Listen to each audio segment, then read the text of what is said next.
Now, there's another thing on this screen that I want to talk about, and this is a difference between Git and Mercurial and Bazaar. One of the things that people really like about Git, and the reason that it is used for the Linux kernel, is that the name of the revision is the checksum of all the revisions before it. So you can see here, you've got this SHA1 hash right here, and this hash lets you know that everything before that is what generated it. And so earlier when I showed the lines for the checkout and the branching and stuff, when you do that in Git, you do have to use this whole line here. And that does frustrate some people. So if you are going to roll back to a certain point or cherry pick, you have to use this whole hash as the name of that item to get. And that was one of the things that led the guys that developed Mercurial and Bazaar, is that they thought, that's crazy, we don't want to type that all the time, we don't want to have to cut and paste or remember it. And so they went back to just using the commit statement as actually the command to use to get at that branch. And Linus contends that this is the best way to avoid collisions with commit naming.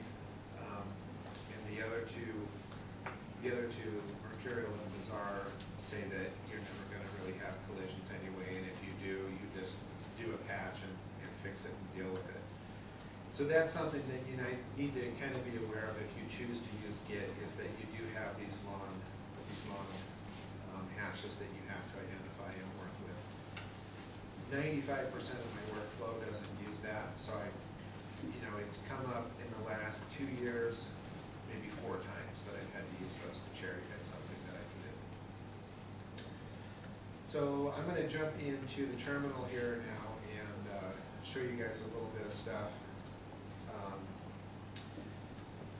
I've got a branch here set up, and then I've got Coda open, and I'm going to just work with some files a little bit and just kind of talk about what I'm working on as I go along.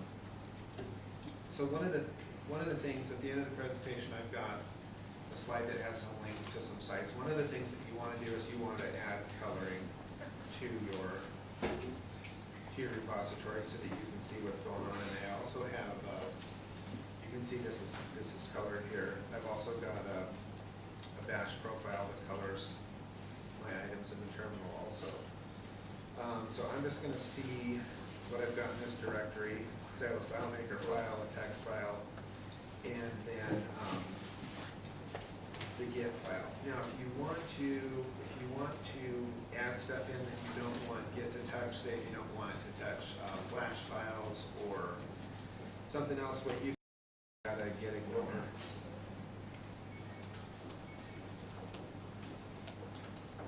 And the Git ignore file will let you add things in there that you don't want the repository to track.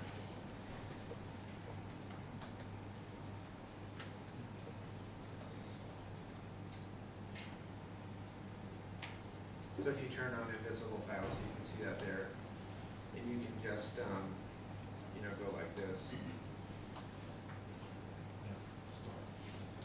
And that'll keep Flash files out of the repository, movie files, QuickTime, anything that you want to keep out of there. I think I was talking to one of the guys at SH Partners last night about the ignore statements that they set up in Subversion. And, you want to keep the repository small. If it's big binary files, you might want to keep them out of there. It's just a preference. So I'm gonna do a couple things here. I'm gonna add a file.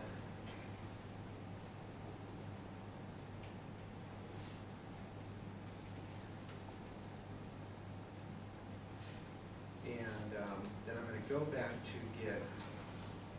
I'm gonna type Git status.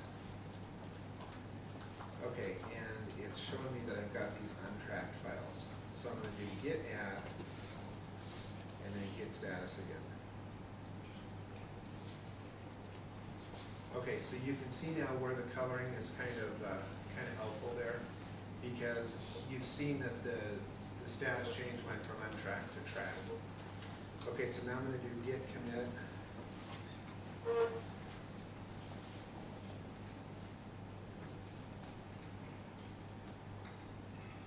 And it shows me what it's done there. So if I run git status again, it says I'm on branch master, nothing to commit.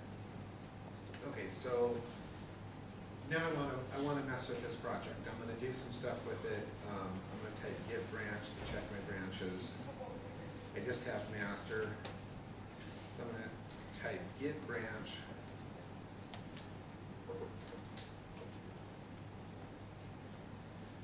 And so that's created a new branch. So now you see I have LDC09 and master.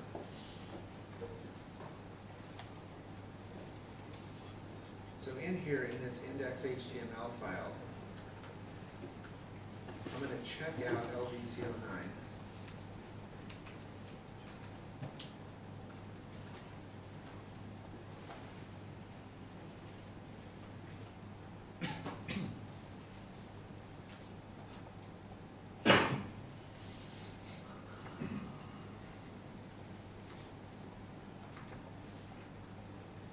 And you can see there now that the asterisk is on the active branch, and you've got the coloring.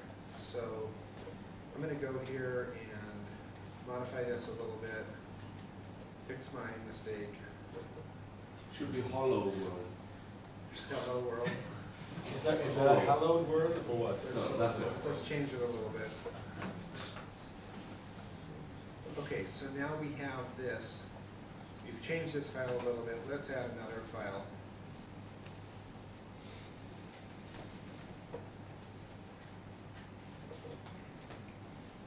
And we'll go back and look at this. And so we've got modified index HTML and home.html. So let's go ahead and add those. And let's do it using that. And that will save us the git add period.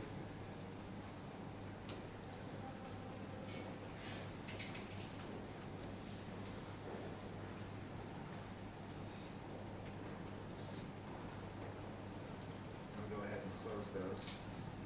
I would recommend when you are hopping around between branches, close the files, because if you save them again while you're on a different branch, it'll save them into that branch.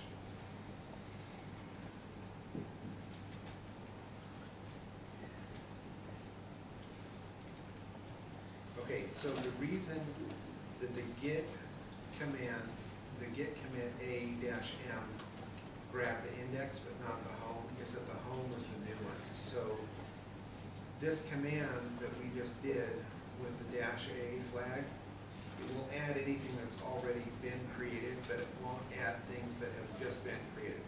So we do have to do git add. And now we have the home file there also. So let's do another commit. And so now we're on branch LDC09, nothing to commit. So let's check out master.